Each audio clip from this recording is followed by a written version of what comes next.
semuanya. Assalamualaikum warahmatullahi wabarakatuh. Alhamdulillahirrahmanirrahim. Segala puji bagi Allah Subhanahu wa Ta'ala yang telah memberikan nikmat iman, nikmat Islam, dan juga nikmat kesehatan. Nah, alhamdulillah pada kesempatan kali ini saya dapat mengikuti ujian akhir semester 5 pada mata kuliah Hukum Islam. Nah, sebelum memulainya, izinkan saya memperkenalkan diri terlebih dahulu. Perkenalkan, nama saya Kholila Azhari, biasa dipanggil Lila, dengan NIM 230711601197.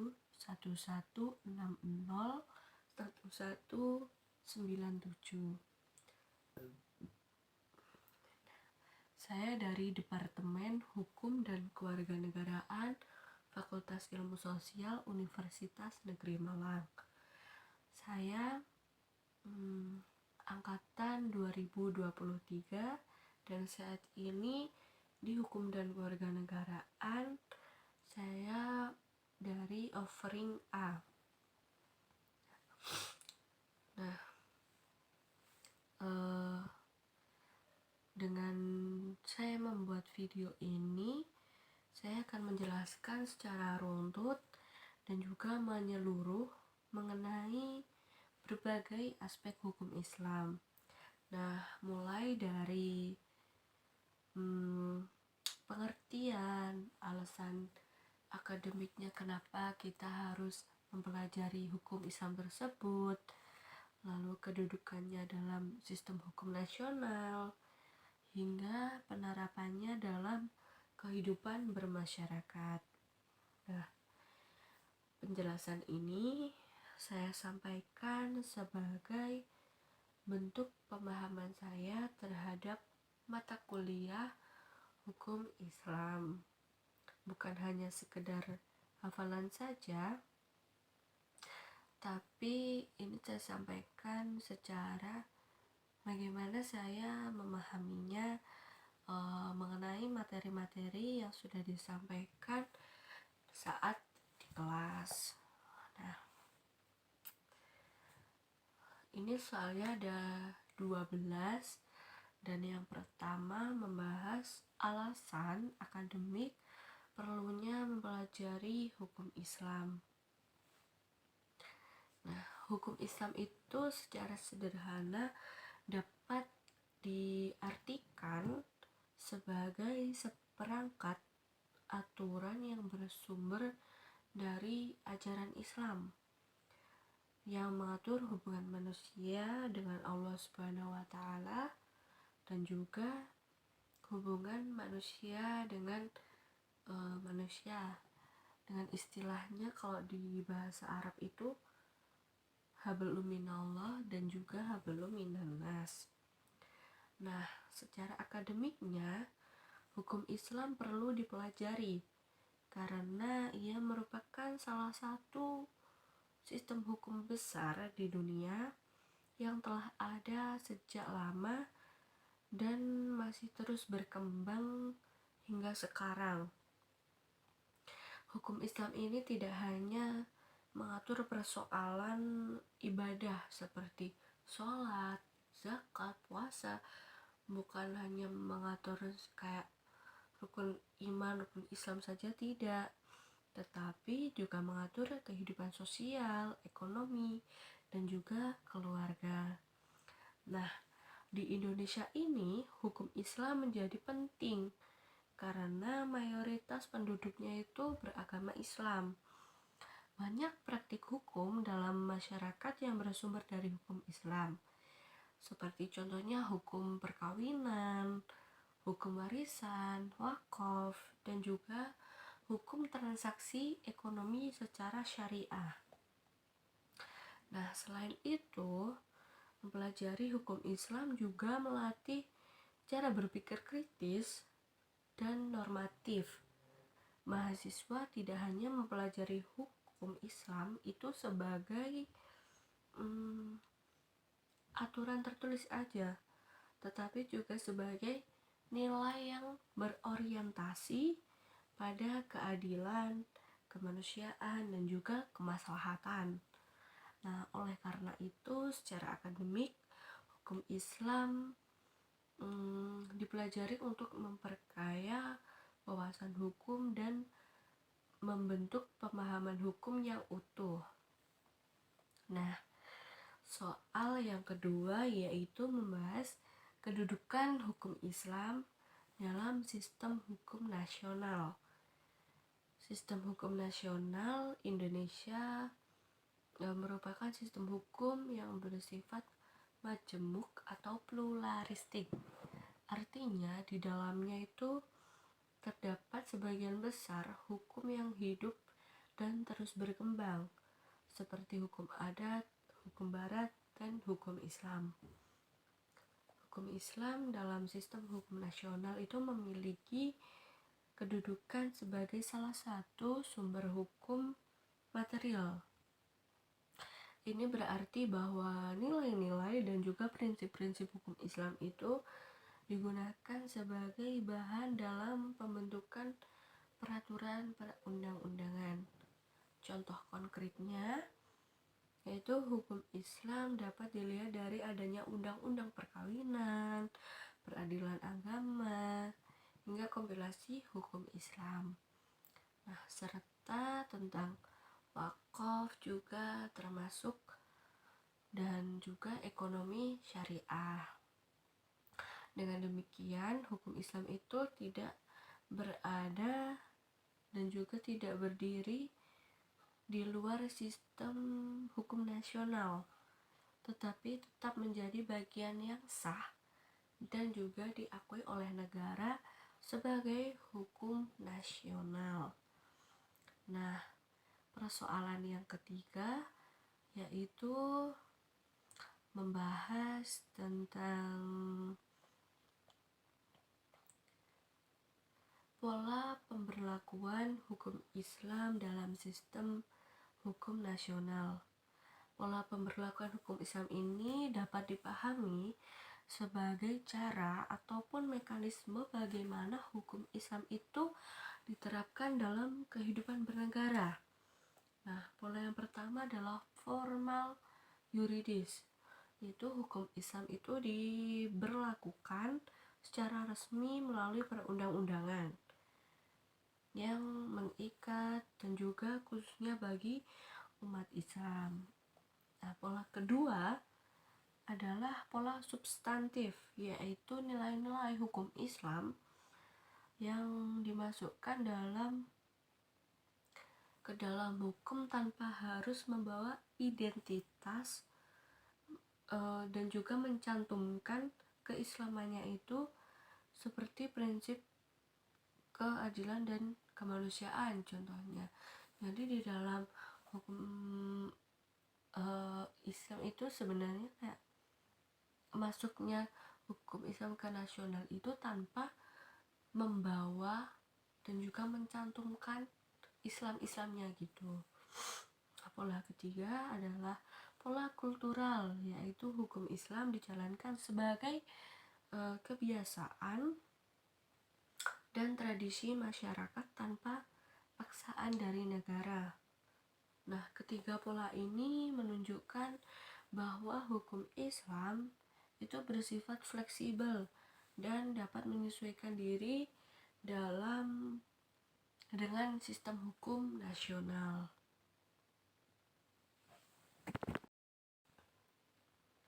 Nah, selanjutnya persoalan yang keempat yaitu tujuan hukum Islam melindungi harta dan juga keturunan. Hukum Islam itu memiliki tujuan utama yang disebut maqasid syariah, yaitu menjaga kemaslahatan umat manusia. Dalam melindungi harta, hukum Islam melarang riba, penipuan, dan juga pengambilan harta secara tidak sah. Hal ini bertujuan agar harta diperoleh dengan cara yang halal dan juga cara yang adil. Nah, dalam melindungi keturunan, hukum Islam mengatur juga pernikahan yang sah dan mengatur juga hak dan kewajiban orang tua terhadap anak serta kejelasan nasabnya. Nah, aturan ini tujuannya itu menjaga kehormatan keluarga dan juga hak anak. Dengan demikian, perlindungan harta dan keturunan menjadi bagian penting dalam hukum Islam. Nah, yang persoalan kelima yaitu pentingnya ijma dan juga qiyas. Al-Quran dan hadis merupakan sumber utama dalam hukum Islam. Namun, tidak semua persoalan kehidupan itu dijelaskan rinci di dalam isi Al-Quran dan juga hadis. Dijelaskan, namun tidak semuanya. Jadi, ya intinya kayak ada penjelasan tapi tidak semua-muanya gitu. Nah, ijma sendiri merupakan kesepakatan para ulama terhadap suatu hukum. Nah, yang berfungsi menjaga keseragaman hukum dalam masyarakat Islam. Maksudnya itu ada misal beberapa hukum. Nah, dari beberapa itu disepakati oleh para ulama untuk menjadi suatu hukum. Maksudnya kayak ya udah hukumnya satu aja ini gitu. Nah, itu dari simpelnya pengertian dari ijma. Nah, untuk qiyas merupakan metode penetapan hukum dengan cara menganalogikan suatu kasus baru dengan kasus lama yang telah ada hukumnya. Nah, kedua sumber ini diperlukan agar hukum Islam tetap relevan dengan perkembangan zaman saat ini. Nah, soal yang keenam yaitu membahas wali nikah dan anak di luar nikah. Nah, di mana wali terbaik dari seorang pengantin perempuan itu merupakan ayah kandung dari si perempuan tersebut, si anak cewek tersebut. Jikalau anak tersebut tidak ada ayahnya, secara yang kandung itu tidak boleh diwakil ke ayah tirinya. Jika punya itu tidak boleh. Yang diutamakan itu kakeknya dulu. Kalaupun kakek tidak ada, baru ke saudara laki-laki kandung. Jikalaupun tidak ada juga, itu ke pamannya. Nah, jika semuanya tadi tidak ada, nah itu ke wali hakim, menjadi opsi terakhir sebagai walinya. Nah, dalam kasus anak yang lahir di luar pernikahan yang sah, apalagi dia perempuan, itu secara biologisnya ayahnya tidak berhak menjadi wali nikah karena tidak ada hubungan nasab secara sah, dan maksudnya tidak ada hubungan nasab secara hukum Islam. Nah, oleh karena itu wali nikahnya adalah wali hakim.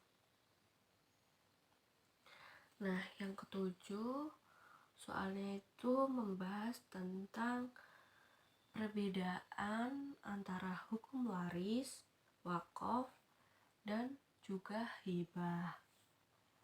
Nah, sebelum menjelaskan secara rinci, banyak kan masyarakat itu yang beranggapan bahwa waris, wakaf, hibah Dan wasiat itu merupakan intinya kayaknya lebih disamakan ke harta warisan yang dibagi, kebanyakan sih gitu. Nah sebenarnya itu bukan. Nah saya menjelaskan bahwa dalam hukum Islam itu terdapat beberapa cara pengalihan harta, yaitu melalui waris, wakaf, wasiat, dan juga hibah. Nah keempatnya tadi sering dianggap sama oleh masyarakat yang kurang memahami atau masih salah paham, padahal memiliki pengertian waktu dan juga tujuan yang berbeda. Nah, yang pertama yaitu hukum waris, yaitu adalah aturan yang mengatur pembagian harta peninggalan seseorang setelah ia meninggal dunia kepada ahli waris yang sah. Nah, pembagian warisan ini bersifat otomatis dan sudah ditentukan besarannya di dalam Al-Quran dan juga hadis. Nah, artinya ahli waris itu tidak bisa menentukan sendiri bagiannya tanpa dasar hukum. Tujuannya waris adalah menciptakan keadilan, mencegah konflik antar keluarga, dan menjamin hak setiap ahli waris. Nah, selanjutnya adalah wakaf. Wakaf merupakan penyerahan harta oleh seseorang untuk kepentingan ibadah atau kepentingan umum, di mana pokok hartanya itu ditahan dan dimanfaatkannya untuk digunakan secara terus-menerus dalam kebaikan ya. Nah, contohnya adalah sebagai kayak masjid, tanah yang diwakafkan dan dibangun untuk masjid, untuk sekolah, untuk panti, intinya yang berkebaikan lah ya, hal-hal baik. Nah, wakaf itu sifatnya kekal, tidak boleh dijual, diwariskan maupun ditarik kembali. Nah, misal nih ada seorang anak marah kepada si pemberi wakafnya, kepada orang tua yang memberi wakaf, itu tidak boleh orang tua menarik karena anaknya marah, itu tidak boleh, karena kan udah ada hukumnya, udah tertera juga di dalam Al-Quran bahwa wakaf itu tidak boleh ditarik kembali, maksudnya kayak kepemilikannya itu ditarik kembali nggak boleh. Nah, yang ketiga ada wasiat. Wasiat adalah pesan atau kehendak seseorang untuk memberikan sebagian hartanya kepada pihak tertentu yang berlaku setelah ia meninggal dunia. Nah, dalam hukum Islam, wasiat dibatasi maksimal sepertiga dari harta peninggalannya, kecuali disetujui oleh ahli waris. Wasiat bertujuan memberikan penghargaan atau bantuan kepada pihak yang bukan ahli warisnya. Jadi kayak misal nih si A ngomong ke si B, kamu nanti kalau aku meninggal, aku kasih tanah 3 meter kali 2 meter misalnya kayak gitu, tapi banyaknya itu nggak boleh melebihi sepertiga harta peninggalan untuk yang diwariskan tadi. Nah, kecuali si ada ahli waris yang menyetujui bahwa si yang mewasiatkan ini mau mengasihi lebih ke yang bersangkutan tadi loh maksudnya. Nah, terus yang keempat ada hibah. Hibah adalah pemberian harta secara sukarela kepada orang lain. Nah, saat pemberi masih hidup dan dalam keadaan sehat. Misal nih orang tuaku kan masih hidup, masih ada, beliau ngasih, ini kamu aku ayah sama ibu ngasih kamu rumah. Nah, ini untuk kamu tempatin ya gitu. Nah itu adalah contoh hibah. Nah hibah ini bersifatnya harus langsung, jadi nggak boleh nanti kalau aku meninggal. Nah itu bukan ya, itu nanti udah beda arti lagi. Nah itu ketika masih ada dan harus langsung, tidak menunggu kematian. Nah tujuan hibah itu biasanya untuk membantu mempercepat mempererat hubungan atau sebagai bentuk kasih sayang. Nah dengan memahami perbedaan keempatnya tadi, masyarakat diharapkan tidak salah dalam mengelola dan membagi harta agar tidak menimbulkan sengketa maupun konflik antara keluarga sama, maupun membuat cekcok lah, keributan. Diharapkan tidak membuat kegaduhan tersebut karena sudah dijelaskan bahwa antara keempat tadi itu memang berbeda. Nah, soal selanjutnya yang ke-8, yaitu kapan anak perempuan mendapat 2/3 harta warisan. Nah, dalam hukum waris di hukum Islam itu, pembagian harta warisan diatur secara rinci dan proporsional sesuai dengan kondisi ahli waris yang ada. Secara simpelnya kan banyak yang mengerti bahwa anak cowok itu lebih banyak bagiannya daripada si anak perempuan.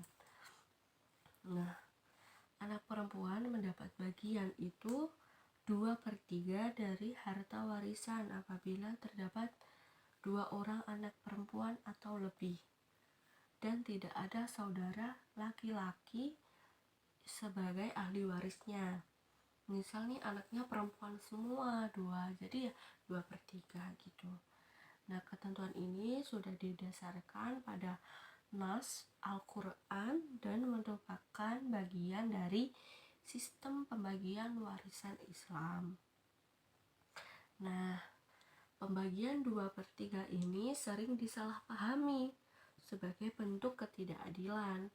Memang sih banyak yang mengira bahwa kayak aku kan yang anak cewek terakhir kok dapatnya cuma sedikit, kalau nggak aku kan yang pertama, aku yang cewek kok dapatnya sedikit juga. Nah itu kan sebenarnya juga salah kan, soalnya yang memang udah dijelaskan bahwa yang banyak itu memang dari si anak laki-laki. Nah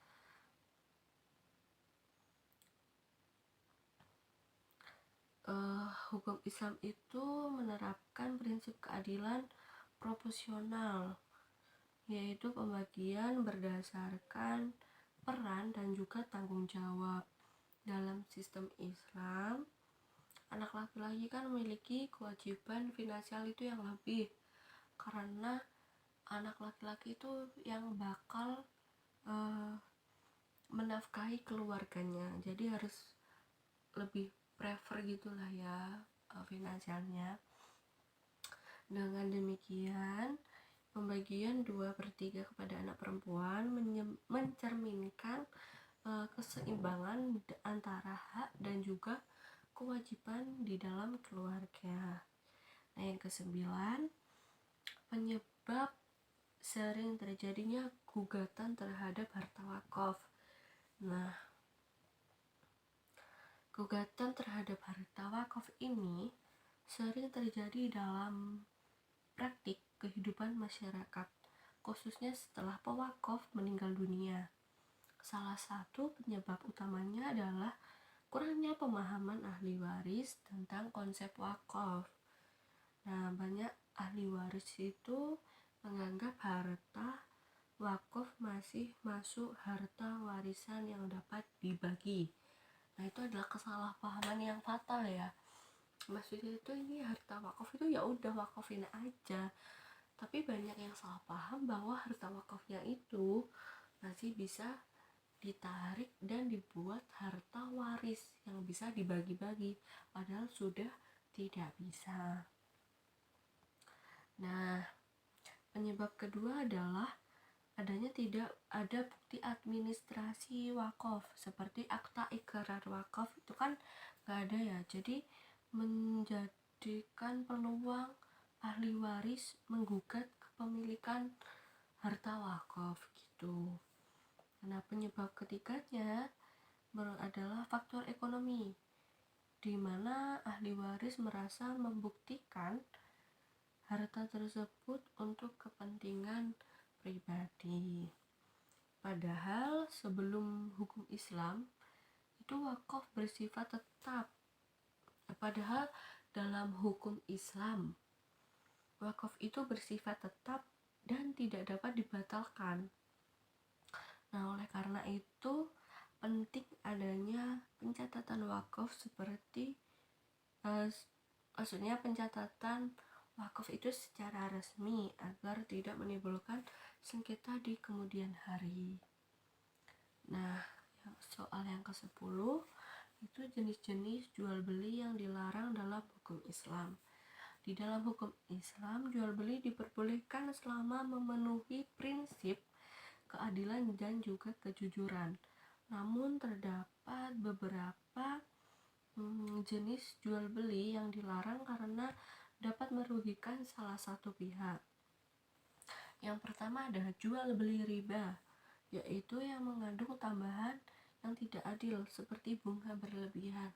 Misal nih belinya sebenarnya 5.000, tapi di 2 kali lipatkan jadi 10.000, alasannya 5.000 bunganya gitu. Nah, itu tidak boleh ya, kan masih berlebihan gitu loh.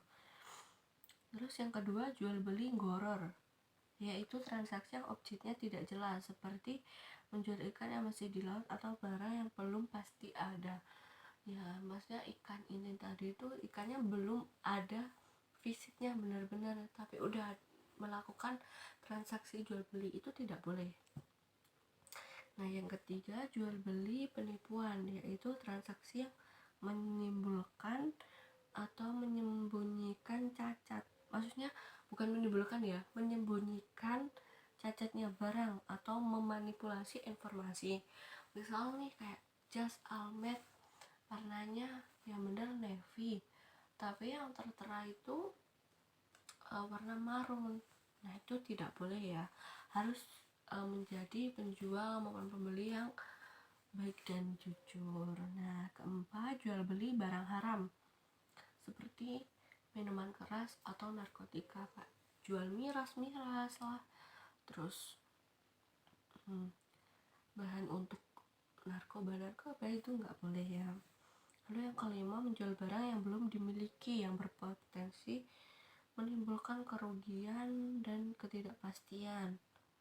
Nah, kalau ini hampir sama kayak yang jual beli penipuan maupun jual beli gharar tadi ya. Larangan ini bertujuan menjaga keadilan dan kepercayaan dalam aktivitas ekonomi. Nah, yang ke-11 soalnya yaitu cara memberi keuntungan dalam perbankan syariah tanpa riba. Dalam perbankan syariah, sistem bunga yang mengandung riba itu tidak diperkenankan. Sebagai gantinya, bank syariah itu menggunakan prinsip bagi hasil dan transaksi yang real. Salah satu caranya adalah mudharabah, yaitu kerjasama antara bank sebagai pemilik modal dan nasabah sebagai pengelola usahanya, di mana keuntungan dibagi sesuai kesepakatan. Hal ini untuk menghindari riba ya. Jadi misal ada sistemnya itu kayak bagi hasil lah, intinya nanti labanya bagi 2 gitulah, enaknya intinya gitu. Nah, cara lainnya adalah musyawarah, yaitu kerjasama di mana kedua pihak itu sama-sama menyertakan modal dan berbagi keuntungan serta resiko. Selain itu dapat sistem mudharabah yang jual beli dengan keuntungan yang disepakati di awal, serta ijarah yaitu sistem sewa. Nah, dengan cara ini keuntungan diperoleh secara halal, adil, dan juga transparan. Nah, soal yang terakhir yaitu nomor 12 itu membahas ciri dan motif utama gadai syariah dan asuransi syariah.